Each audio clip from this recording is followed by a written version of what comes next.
নিউজিল্যান্ডের মতো শক্তিশালী দলকে ঘরের মাঠে মোকাবেলা করা মোটেও সহজ ছিল না, কিন্তু 3টি ওয়ানডে এবং 3টি টি-20 সিরিজে বাংলাদেশ যা করে দেখিয়েছে তা টাইগার ক্রিকেটের জন্য বড় এক প্রাপ্তি। সিরিজের শেষে আইসিসি র্যাঙ্কিংয়ে যেমন বড় পরিবর্তন এসেছে, তেমনি আমরা পেয়েছি কিছু নতুন তারকা।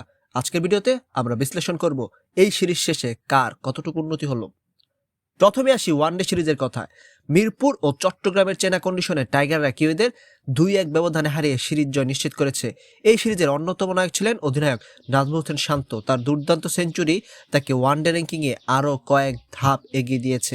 বোলিংয়ে মুস্তাফিজুর রহমান ও নাহিদ রানার 5 উইকেট করে শিকার এবং অন্যদের নিয়ন্ত্রিত বোলিং বাংলাদেশের জয়ের পথ সহজ করে দিয়েছে। ওয়ানডে নিশ্চিত করার পরই টাইগারদের শুরু হয় টি-20 মিশন। টি-20 সিরিজে ফলাফল যাই হোক না কেন, ব্যক্তিগত পারফরমেন্সে টাইগারদের প্রাপ্তি অনেক। বিশেষ করে রিশাদ হোসেন, তিনি বর্তমানে আইসিসি টি-20 বোলিং র্যাঙ্কিং ক্যারিয়ারের সেরা অবস্থানে আছেন। কিউই ব্যাটারদের তার গুগলিতে কাবু করার দৃশ্যটি ছিল দেখার মতো। রিশাদ এখন বিশ্বের সেরা 20 জন টি-20 বোলারদের তালিকায় নিজের জায়গা পোক্ত করেছেন। সব ছাপিয়ে ব্যক্তিগত র্যাঙ্কিংয়ে সব থেকে বড় চমক দেখিয়েছেন অলরাউন্ডার মেহেদী হাসান মিরাজ।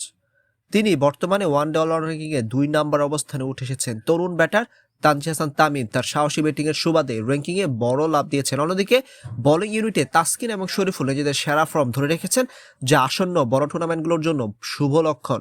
সামগ্রিকভাবে নিউজিল্যান্ডের বিপক্ষে এ জয় আমাদের আত্মবিশ্বাস বহুগুণ বাড়িয়ে দিয়েছে। রিশাদের মতো তরুণদের এই আগ্রাসী ক্রিকেট বাংলাদেশকে এক নতুন উচ্চতায় নিয়ে যাবে।